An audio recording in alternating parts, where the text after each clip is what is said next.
연일 폭염으로 이 나라가 뜨겁습니다. 열사병으로 쓰러지는 사람이 많습니다. 온열 환자가 급증하고 있습니다. 땅이 타들어가고 있습니다. 채소가 바짝 타서 죽어나갑니다. 또 과일도 완전히 녹아져 버립니다. 채소값은 청정부지로 치솟아서 살 엄두를 못 냅니다. 큰맘 먹고 큰 돈 주고 사고 싶어도 아예 물량이 없답니다. 지금 국가에서는 재난이라 이렇게 선포하려고 합니다. 가정의 누진세를 폐지하여서 이건 국가 재난이기 때문에 어쩔 수 없다라고 합니다. 한마디로 재앙입니다. 이런 재앙에 우리가 대체 어떻게 할까 하고 우왕좌왕을 하고 있습니다. 오늘 여기 본문에는 여러 가지 재난을 만났을 때 우리가 어떻게 피할 수 있을까 하는 방법을 우리에게 잘 알려주고 있습니다. 비록 폭염으로 인한 재난이 이 땅을 덮치고 있다 하더라도 그 외에 어떤 또 우리에게 참 재앙이 만날지 모르고 있는 성도이지 않습니까? 우리 어떤 재앙을 만나도 우린 오늘 여기 본문의 말씀을 통해서 모든 그 재난의 원인이 무엇인지 또 그것을 피할 방법이 무엇인지를 우리가 잘 안다면 어떤 재난도 극복할 수 있으리라 그렇게 믿습니다. 이 말씀을 통해서 지금의 이 모든 재난을 이길 수 있는 그런 하나님께서 주시는 위로의 말씀과 또 소망의 말씀과 해답의 말씀이 되기를 바랍니다. 여기 본문은 풍랑 만난 제자들의 그 풍랑을 주님이 해소시켜 주신 사건을 기록해 주고 있습니다. 이건 그저 주님께서 이런 일이 있었다는 스토리를 말씀하신 것이 아니고 우리 구원의 도리로 주신 것이죠. 이 구원의 도리, 특별히 우리가 이런 재난을 만났을 때 대체 어떻게 대처해야 할 것인가 하는 그러한 방법으로 주신 귀한 교훈의 말씀입니다. 이 말씀으로 지금의 재난을 이길 수 있는 지혜가 되길 바랍니다. 먼저 풍랑 만난 이유를 여러분 우리가 한번 알아봐야 합니다. 근본적인 원인이 무엇일까요? 물론 그 풍랑 만난 그곳 갈릴리 호수는 지형적으로 또 지역적으로 지리학적으로 돌풍이 자주 일어나는 곳입니다. 산과 산 사이에 있으면 골바람으로 인해서 돌풍이 갑작스럽게 일어나는 것이죠. 처럼 이 지역은 그런 돌풍이 많이 일어나서 갑자기 바다에 그 갈릴리 호수에 바람이 불곤 했다고 합니다. 하나 이 배가 떠난 지 수리이니까 심리가 4km면 수리면 한 2, 3km 정도 될까? 그저 적당한 거리라 그렇게 표현되어 있습니다. 적당한 거리를 떠난 지 이후 풍랑이 거슬렀다는 것은 자연적인 현상이라고만 우리가 해석하기 힘들다 말이죠. 우리가 성경 보면 모든 자연 또한 하나님의 역사가 거기에 개입된다고 말씀합니다. 아니 전적으로 하나님의 개입의 역사입니다. 이걸 하나님의 주권 섭리라고 하죠. 하나님의 주권 섭리는 하나님의 영광 성취 위함이라 했습니다. 그것은 곧 우리 구원을 위함이라고 하는 거죠. 그래서 어떤 자연의 현상도 우리 구원을 위한 하나님의 역사가 아닌 것은 하나도 없다는 겁니다. 그래서 여기 풍랑 일어난 이유가 뭡니까? 우리 구원에 이익을 주기 위해서, 제자들의 구원에 이익을 주기 위해서 우리 하나님께서 이런 풍랑을 주셨다는 것을 알게 됩니다. 근본적인 그 이유가 그렇다고 한다고 할 때 직접적인 그런 이유는 뭐라고 우리가 보냐 그 말이죠. 직접적인 이유를 우리가 본문을 통해서 보면 뭐 때문에 풍랑이 일어났다라고 기록되어 있는 부분이 없습니다. 하나 우리가 추측할 수 있는 부분이 있어요. 그것이 뭐냐면은 주님이 무리로 그들 구원하기 위해서 걸어오심을 보고 제자들이 유령이라 한 그 부분이 우리에게 많은 힌트를 줍니다. 그 뭡니까? 그들이 늘 붙어 다녔던 주님. 이 사건 바로 앞에 오병이어의 사건이 있었습니다. 보리떡 5개와 물고기 2마리로 참 5,000명의 남자만 수만해도 5,000명을 먹여 살린 그 놀라운 사건을 본 이 제자들 아닙니까? 그런 주님이 저희들이 내리속에 팍 각인되어 있을 거란 말이에요. 그런데 그 주님이 떡 걸어오신 보고 놀랐다는 것은 깡그리 주님을 잊어버린 까닭이 아니고 뭐겠어요. 그리고 물 위로까지 걸어오시니까 이건 뭐 인식을 못한 이것은 차치하고 귀신이라 유력이라 한 것을 보면 주님의 이 말씀도 주님의 역사도 다 잊어버렸습니다. 주님은 메시아, 전능하신 분, 그분이 죽은 자도 살리시고 오병이의 역사한 거 보면 그거 가지고 무리로 걷지 못하겠어요? 그러나 그들은 주님의 말씀도 그 순간 잊어버렸고 또한 주님의 역사도 잊어버렸고 주님을 깡그리 잊어버리고 오직 그들의 기존 지식과 선입적 관련 요것만 딱 옛날에 가지고 있던 그 지식만 가지고 있기 때문에 누가 무리로 걸어오겠냔 말이에요. 사람은 아니지, 귀신이지, 귀신이다 보니까 주님은 더더욱 아니지 라고 그렇게 소리 지른 그것을 보아서 실로 이들이 주님을 깡그리 잊어버렸다는 것을 우리는 추측할 수가 있는 겁니다. 바로 이 점이 풍랑을 만난 이유로 우리가 볼 수가 있다고요. 떠날 때는 잔잔하던 그 호수 물결이 왜 갑작스럽게 그렇게 풍랑이 일어났겠냐 말이에요. 갑자기 바람을 만나서 그렇게 물결이 출렁이고 배가 파선해 그런 지경에 이르러지게 되었냐 그 말이에요. 그것이 바로 주님을 잊어버렸기 때문에 그런 겁니다. 구체적으로 잊은 것이 무엇이겠습니까? 주님이 그들에게 뭐라고 하셨습니까? 말씀하시기를 22절에 무리를 보내는 동안에 배를 타고 앞서 건너편으로 가라 하셨잖아요. 가라 하셨어요. 배를 타고 앞서 건너편에 분명히 주님이 가라 하신 명하신 일이 있었고 또 어디에 가라 하신 목적지가 있었고 배를 타고 가라는 방법도 알려주셨어요. 그러나 이들은 이것을 깡그리 잊어버렸다 그 말입니다. 왜 잊어버렸을까요? 그것은 그들이 어부 출신이 많았다고요. 갈릴리가 그들의 본토 고향이란 말입니다.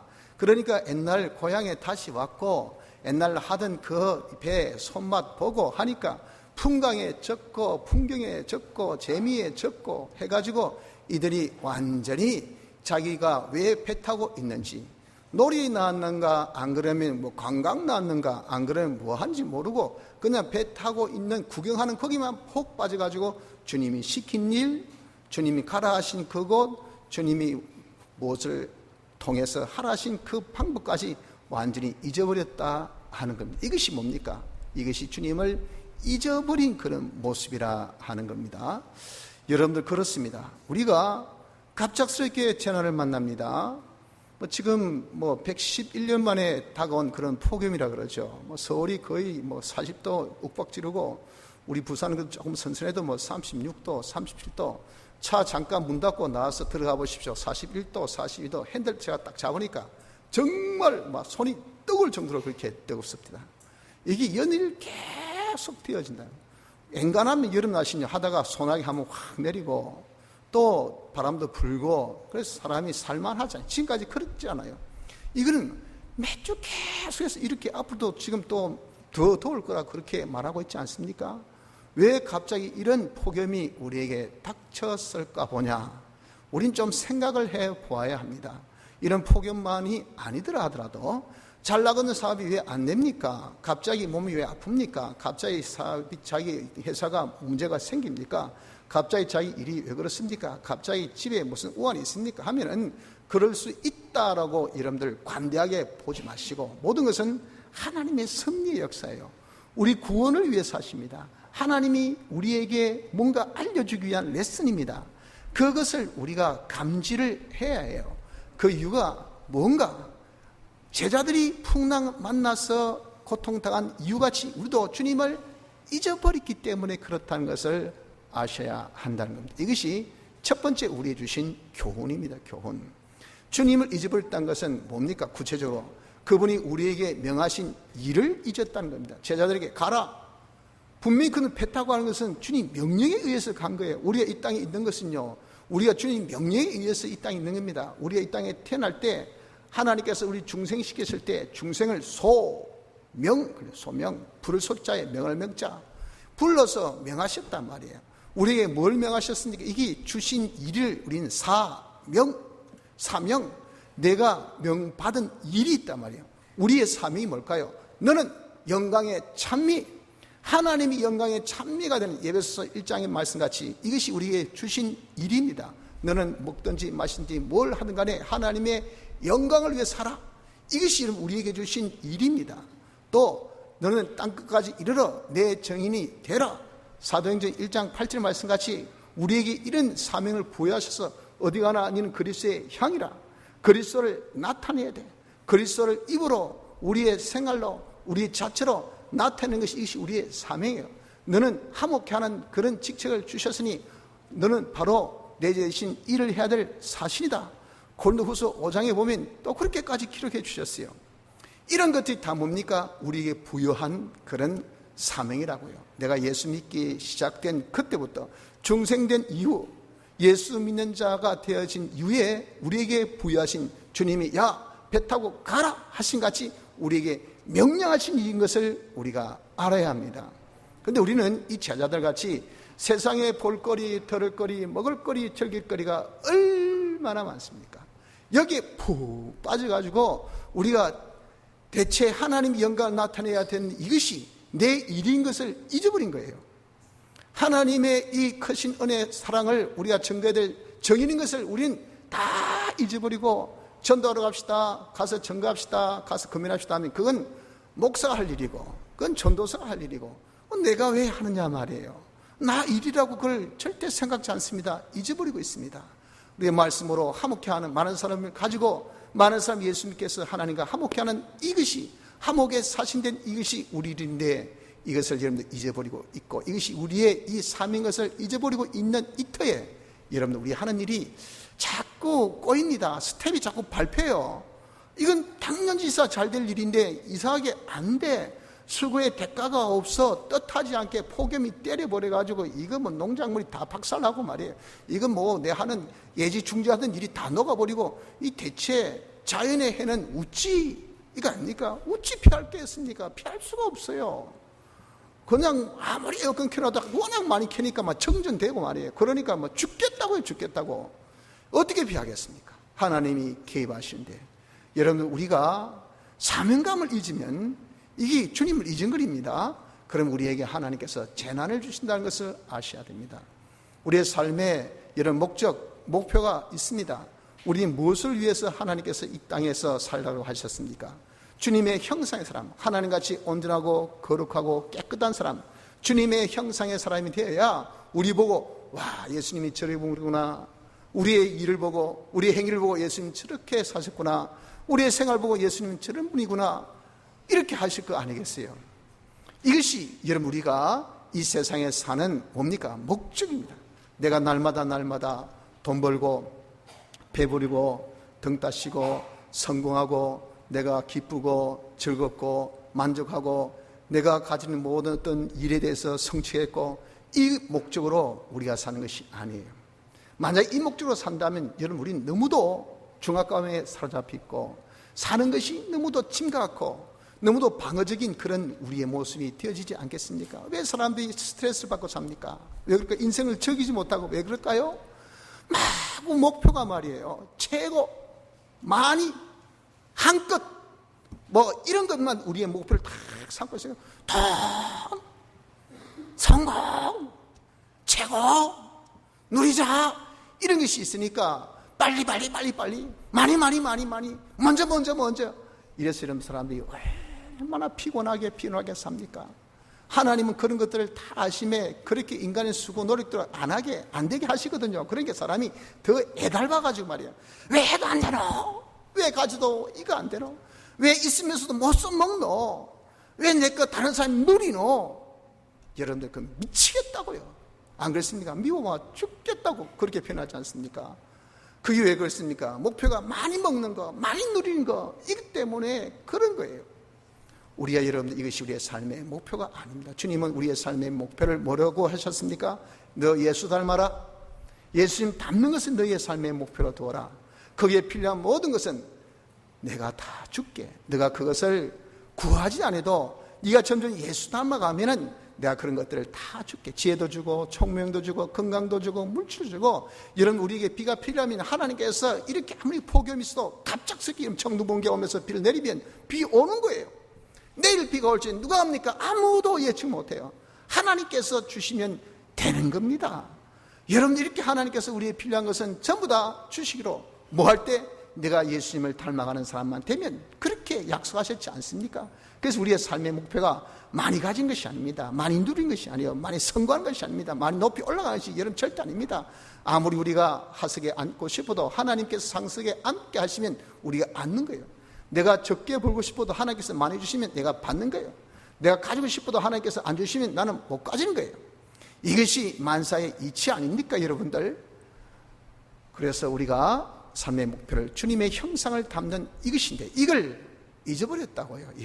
이걸 잊어버리고 땅에 보이고 들려주고 하는 이것을 내 목표로 삼고 있으니까 이것을 여러분들 하나님은 어떻게 우리의 잘못을 보시고 수정하신 하나님이거든요. 그래서 성경을 주신 것은 교훈과 그리고 책망과 세 번째 바르게 함과 이 수정입니다. 알려주고 잘못은 꾸짖어주고 그래도 말 안 들으면 딱딱딱딱딱 때려가지고 바르게 이렇게 만들어주고 이게 말씀이에요. 그래서 여러분들 우리가 하나님께서 그런 잘못된 것을 수정케 하는 것으로서 주신 것이 뭐냐? 이게 바로 우리에게 닥친 재난, 환난인 것을 알아야 합니다. 또 셋째, 삶의 방법을 하나님께서 우리에게 알려주셨어요. 주님이 제자들에게 배 타고 건너가라 그랬잖아요. 그 게네사렛 호수를 여러분들 정말 저 건너편에 가는 것은 수없는 방법이 있을 것입니다. 도보로 그게 호수 가로 똑백 돌아서도 갈 수 있을 것이고요. 안 그러면 남해 통통배 타고 갈 수도 있을 것이고 오만 방법이 있지만 주님 배를 저어서 가라 그랬단 말이에요. 분명히 방법도 제시해 주셨어요. 그걸 그들이 잊어버렸잖아요. 여러분 이처럼 우리도 삶의 방법을 주님이 우리에게 제시해 주셨습니다. 그 방법이 뭡니까? 야, 갈 길을 내가 밝히 보여줄게. 말씀으로 그 속에 있는 영감도리로 그 인도를 따라서 한 걸음 한 걸음 걷자. 내 손 붙들고 그저 말씀 순종으로 일관해라. 그러면 깰 때에 네가 주의 형상으로 만져가고 네가 나중에 돌아서 보니까 성공리의 천국에 탁 도착해서 지금까지 지내온 것 주님의 것인 은혜로라 하고 우리의 성립 멸관을 주님 앞에 딱 내려놓고 주님께 찬송하는 자가 되어지도록 하나님께서 약속하셨어요. 그러니 여러분 우리가 개척해라, 만들어라, 쟁취해라, 싸워서 가지라 하면 얼마나 삶의 방법이 처절하고 힘들고 어렵겠습니까? 그렇지 않습니까? 여러분 그냥 맹몸으로 나가서 야 만들고 와, 가지고 와, 어떻게 돈도 안 주고 방법도 안 알려주고 이런 식으로 여러분 해가지고 한다면 얼마나 괴롭겠습니까? 그러나 주님은 갈 길을 다 우리 알려주시면서 방법을 다 알려주시고 그러면서 그대로 따라라고만 한단 말이에요. 우리가 주님의 말씀대로 하나하나 순종만 하면 깰 때 다 성취돼서 우리가 깰 때 최고의 성공자라, 우리가 깰 때 영육권의 축복된 자라, 이렇게 주님께서 우리의 삶의 방법을 알려주셨는데 이걸 시프게 본다고요. 왜? 너무 쉬우니까. 그렇지 않습니까? 성공 방법 가르쳐줄까? 말씀대로 순종해라 하면 에이 하고 그러잖아요. 왜? 대기 왕도의 법을 알려준가 싶어서 길을 쫑긋해서 들었더니 네 하는 말, 성경대로 네가 순종해라. 아이들도 하는 말, 네 했던 말, 똑같은 말, 그것도 지겹지 않나 말이에요. 부끄럽지도 않습니까? 네 써먹고 또 써먹고 또 써먹고 써먹고 와 해도 너무하네. 여러분 그런 우리 반응 아닙니까? 교회 오래 다니는 분일수록 더 그렇습니다. 교회 처음 다니신 분 그런 거 처음 들으니까 맞습니까? 줄 지키면 됩니까? 기도하면 됩니까? 와 기도에 그런 능력이 있습니까? 하지만요 교회 오래 다니는 사람이 어려울 때 목사 어떻게 할까요? 기도하여서 하면 억수로 실망스럽게 생각합니다. 아주 한마디 이야기해서 전혀 목사님은 우리 집에 대해서 나에 대해서 관심이 없어. 네 했던 소리 또 하고 있잖아. 가면 기도하라. 그러니 물을 필요가 없어요. 왜 가면 또 기도하라고 하는 것밖에 없으니까. 아는 게 그뿐인데 그러니 여러분들 아예 조언도 구하지 않습니다. 안 그렇습니까?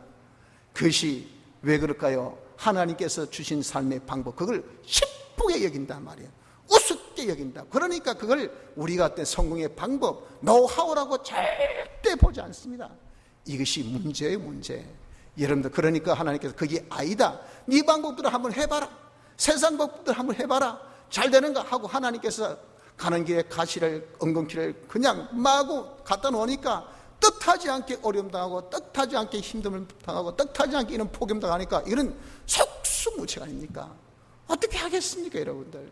생각지 못한 일이 벌어지는데 이건 하나님의 하신 일을 사람이 능가할 수 없어요. 그래서 여러분 우리가 이런 방법을 내가 잊어버리면요 하나님께서 주신 방법, 주님이 주신 방법 하나님의 말씀대로 순종하는 것을 잊어버리면 우리에게 재난이 온다는 것을 아셔야 합니다. 그러므로 먼저 우리에게 왜 어려움이 올까요? 이유를 알아야 됩니다. 이유는 뭐라고요? 한마디로 주님 잊어버렸기 때문에 그렇습니다. 주님이 주신 사명을 잊어버리고, 주님께서 우리에게 정해주신 목표를 잊어버리고, 주님이 우리에게 주신 방법을 내가 잊어버리고 보여지고 들려지고 세상적인 것으로서 그것을 다 채워 나가는 요 생활 때문에 우리에게 어려움이 왔다 하는 것을 명심합시다. 둘째, 그러면 풍랑 해결법은 뭘까요? 절대 세상 법으로는 안 된다는 것을 아십시오. 제자들이 어부 출신이 많습니다. 그들이 어릴 때부터 거기서 뼈가 굳은 사람이에요. 그 갈릴리 호수 지형을 잘 압니다.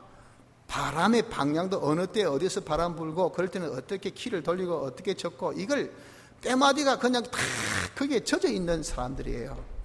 그런 딴 데가 아니고 그런 이 홈그라운드에서 말이에요. 지금 이렇게 풍랑 만나면 그까지가 쉽게 헤쳐 안 나가겠어요? 그런 이들도 그렇게 쉽게 헤쳐 나가려고 했는데 밤 사경에 오랜 시간이 지났어요. 이런 초저녁 때 아마 떠났을 건데 밤 사경 됐으니 많은 시간이 지났다고요. 그 지난 시간까지 뺑뺑 돌고 있었단 말이에요. 그러니까 전혀 거기에서 헤쳐나가지 못함을 보십시오. 이게 뭡니까? 인간의 수단, 방법으로 자기 보기에는 이까지쯤은 이래 처리하면 되고 저래 처리하면 되고 누구 만나면 되고 가서 무슨 말하면 되고 한번 억박 치르면 되고, 자기로서는 그런 방법, 그런 어떤 묘책들이 다 있겠죠. 세상에 또 그런 것들 많이 제시하고요. 그런 또 통계가 많이 우리에게 주어지고요. 하지만 안 믿는 사람은 몰라도 믿는 우리는 절대 그거 가지고 안 된다는 것을 아셔야, 제자들 통해서 여러분 우리가 그걸 명심해야 됩니다. 주님은 말씀합니다. 칼을 쓰는 자는 칼로 망하리라. 이 무슨 말입니까?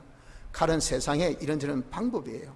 우리의 세상에 이런저런 방법 쓰면요, 자기가 쓴 방법 때문에 거기에 확 휘말립니다. 스텝이 이제 꼬여지게 돼요. 그러니까 이게 자꾸 더 어떤 실타래가 꼬이면 또 꼬이고 또 꼬이고 또 꼬이고 또 꼬이고 그러잖아요. 나중에 풀 수가 없어요. 그래서 하는 말이, 야, 네가 죄 안 지고 가만히 있었으면 네가 그냥 손해나 안 보고 중간할 건데 네가 죄를 저질렀으면 손도 못 대겠다. 야, 다시 시작해야 된다. 그런 말 여러분 많이 듣지요. 그래서 우리는 모르면요, 가만히 있는 것이 그게 제일 좋아요. 어디 아프다 모르면 가만히 있어가지고 병원에 가서 의사 말 듣고 그래야 이게 낫지. 지가 한다고 민간요법 이 약 쓰고 저 약 쓰고 여기 고약 보고 저기 갔다 바로 가가지고 가서 한 마리 병더 키워왔습니다. 그러잖아요. 이 병의 원인은 별거 아닌데 너무 병을 키워왔기 때문에 이거 잡으려면 아이고 모르겠습니다. 당신 보니까 똑똑한데 가서 알아서 하이소.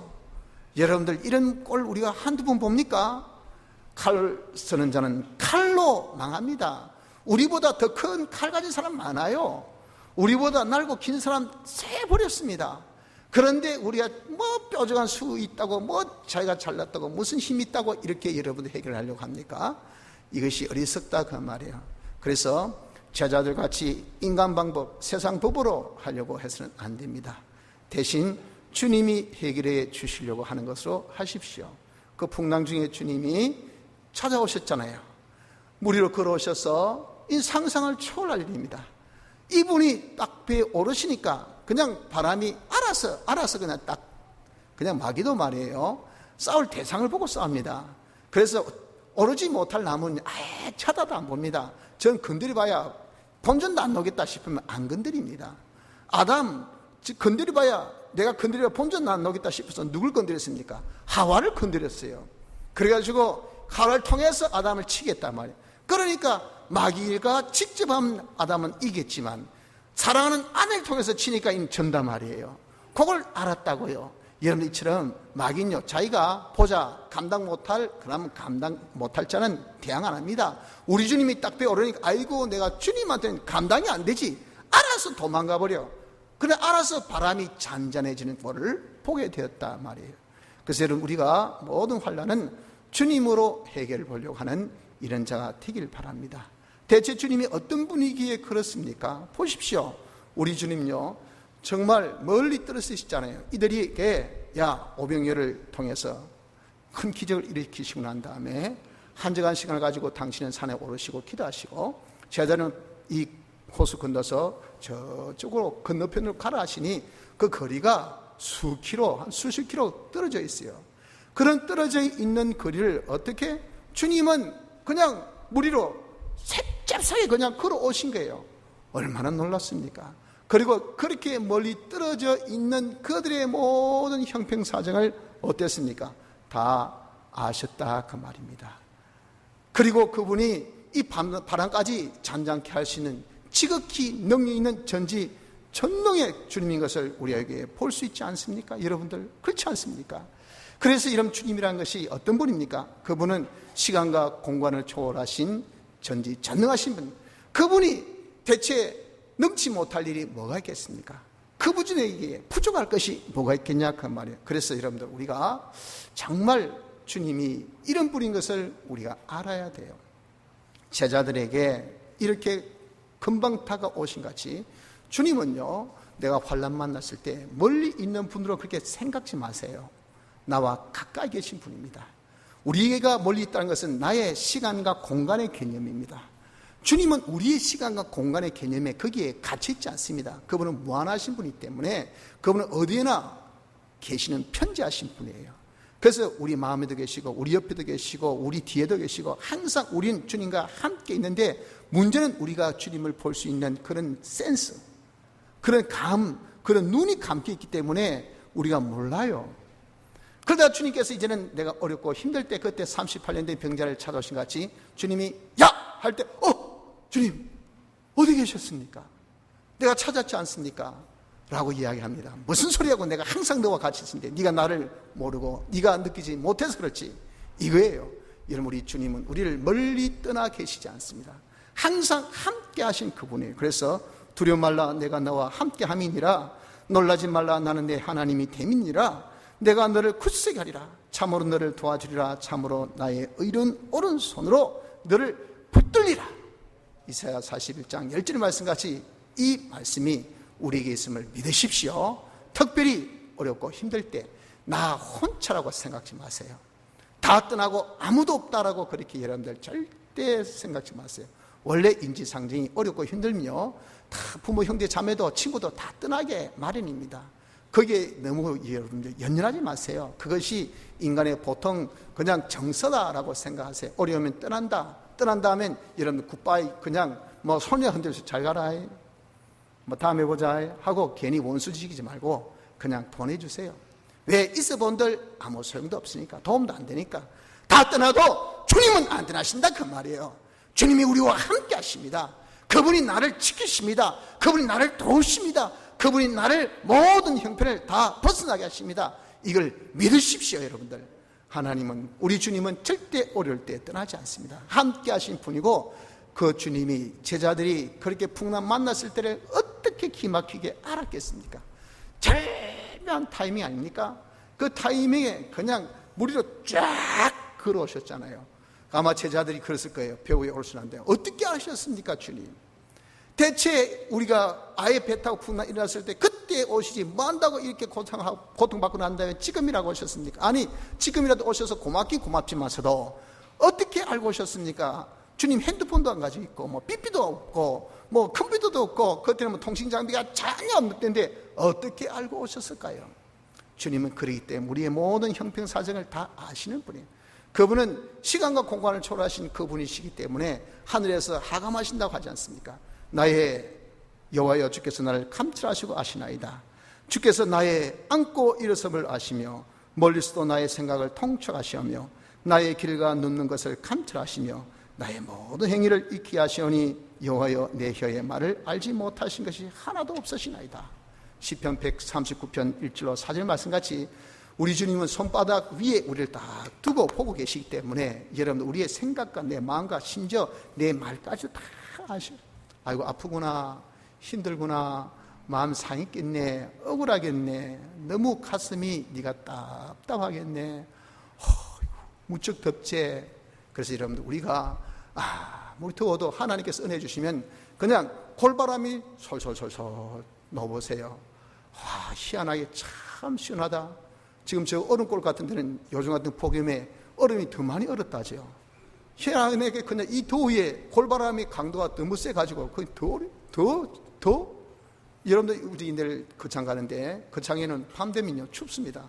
여러분 추위를 아시고 좀 두터운 옷 준비하고 가셔야 됩니다. 덥다고 열대야 생겨서 부산같이 갔다간 여러분들 밤에 추워서 감기 걸려요. 저도 일하면서 하룻밤 잤더니 새벽에 어떻게 춥던지 창문 닫고 그리고 이불 다시 꺼져서 제가 그 침낭을 덮고 잤는데 침낭 위에 자다가 침낭 속에 들어가서 왜 감기 올까 싶어서 내륙 지방이다 보니까 이게 밤에 되면 골바람이 확 내려와 가지고 아주 선선하게 합니다. 여러분 하나님께서요 은혜 베푸시면 아무리 이렇게 폭염이 있어도 서늘한 바람을 주신 것이 이것이 하나님이시에요. 그래서 여러분 우리의 형편사정 아시겠다. 아이고 저 덥구나 내가 골바람을 쥐어야지. 마음 상했네 내가 가서 위로해 줘야 되지. 어렵구나 내가 한쪽 팔려도 내가 이제 들어줘야 되지. 아이고 이거 저 돌부리에 부딪히겠다. 내가 가서 살짝 저 사람의 이 허리춤을 들어줘야 되겠다. 이걸 하신 분이 누굽니까? 이게 우리 주님이요 주님. 이런 주님이 계시니 이분이 여러분들 우리를 해결해 주시고 이분이 우리를 도와주셔야지. 누가 여러분들 우리의 형편사정을 잘 압니까? 아무도 뭘. 자식이 압니까? 김병기 때 효자 없다고 자식이 그 부모의 마음 몰라요? 자기 힘들다고만 생각하고 자기 카드만 자꾸 긁히기만 생각해서 그래가지고 부모의 정 때문에 어떻게 말은 못하지만 죽겠다고요. 그게 뭡니까? 다 인간의 그런 마음들입니다. 이게 부모의 심정을 알아보십시오. 아이고 우리 어머니가 우리 아버지가 이렇게 힘들고 어려운데 그러면 그렇게 그런 독한 마음 그런 마음 못 품죠. 우리가 그 형편 사정을 누가 아냐 그 말이에요. 아무도 몰라죠. 나중에 그러니까 자기가 다 자식도 떠나가지고 저 요양원에 보내고 말이에요. 그리고 나 일주일에 한 번 가다가 한 달에 한 번 가다가 1년에 한 번 가다가 나중에 바쁠 때는 병원에서 해도 아예 오지도 않답니다. 자식들 오라면 안 온대요. 골치 아프대요. 이게 무슨 꼴이냐 말이에요. 안 보이면 이게 상처이라 그 말이지. 어려운 꼴 안 보면 마음 편하다 이 말이지. 여러분들 이것이 인간의 다 정서지만 우리 주님은 아니에요. 우리 주님은 함께 하시지만 어릴 때일수록 우리를 떠나지 않습니다. 우리를 붙드십니다. 우리와 함께 하십니다. 내 모든 것을 아심에 내 모든 힘듦을 당신이 위로해 주시고 용기도 주시고 도와주시고 붙들어 주신 분이 주님이시에요. 그러므로 여러분 우리가 어렵고 힘들 때 무엇으로? 주님으로 해결을 하려고 합시다. 자, 세 번째, 어떻게 그럼 우리가 주님으로 해결할 수 있을까요? 제자들이 주님이 무리로 걸어오시면서 와 유령이라 귀신이다 이런 호들갑 떠니까 주님이 기가 막힐 것 아니겠습니까? 그래서 주님께서 안심하라 내니 두려워 말라 그러셨어요. 얼마나 그들이 호들갑 떠셨으면 점잖으신 주님이 그렇게 급하게 말씀하셨을까요? 그랬더니 제자들이 그 음성을 딱 듣는 듯이 마음에 심적인 평안이 딱 온 거예요. 그래서 베드로가 주님이십니까? 저를 명하셔서 무리로 걸어오게 하옵소서. 그럼 제가 걷겠나이다 하는 이런 용기, 이런 객기가 놓은 것을 보면 그들이 얼마나 요유자적한 그런 사람으로 바뀌어졌나 하는 것을 우리가 볼 수 있지 않습니까? 여러분들 그렇습니다. 우리가 여러 가지 어렵고 힘들 때 그때 주님의 음성을 주님은 우리에게 들려주십니다. 야야 네가 힘드냐? 위로의 말씀을 네가 보아라. 위로의 말씀을 네가 들어라. 이렇게 주님은 말씀하셔요. 말씀 때가 되면 얼마나 환난이 많습니다. 그래서 때가 가까울수록 뭐라고요? 그 말씀을, 예언의 말씀을 읽는 자와 그 말씀을 듣는 자와 그 말씀을 지켜 행하는 자가 복이 있다 그랬어요. 환난 때 이런 말씀을 보십시오. 환난을 만날 때일수록 말씀을 여러분들 자꾸 들으십시오. 그 말씀이 우리에게 위로를 줍니다. 저도 힘들고 어려울 때 참 말씀을 이렇게 보면요 어떻게 저에게 위로가 되고 힘이 되는지 정말 이루 말할 수 없는 그런 힘이 됩니다. 여러분들도 그런 경험이 많으리라 생각합니다. 이 말씀이 대체 무엇이기 때문에 그렇습니까? 이 말씀은요 사람이 이 말씀을 들으면 살아나는 역사가 있다는 것을 요한복음 5장은 말씀합니다. 말씀 자체의 능력이 있어요. 생명의 말씀 때문에 희한하게 이 말씀을 들으면요 사람이 마구 살아납니다. 이 말씀은 구원의 능력이 있습니다. 그래서 이 말씀 들으면 예수 믿고 싶어요. 천국 가고 싶어요. 자는 구원을 얻고 싶어요.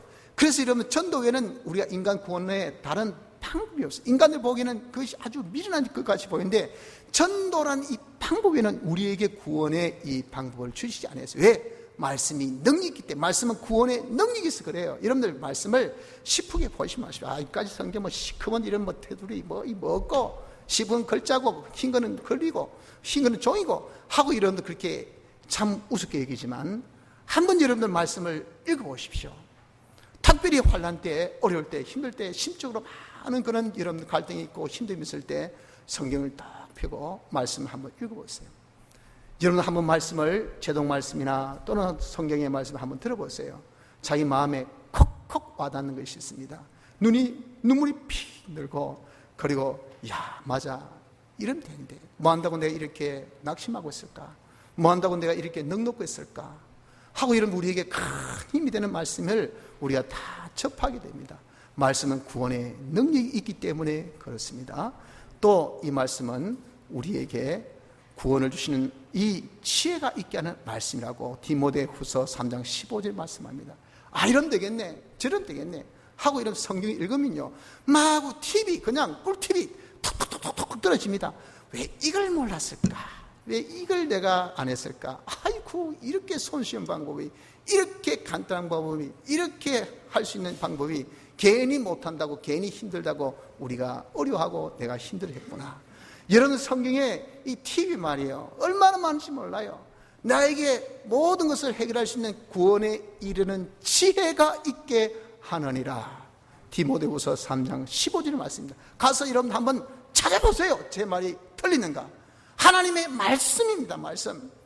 이 성경이라는 것은 우리가 구원에 들어, 구원이라는 것은 절망에 있고 어려움이 있는 것이 다 이런 무엇이 필요합니까? 구원이 필요한 거 아닙니까? 그런 구원에 이르도록 우리에게 지혜를 주는 것이, 이것이 성경이라고 말입니다.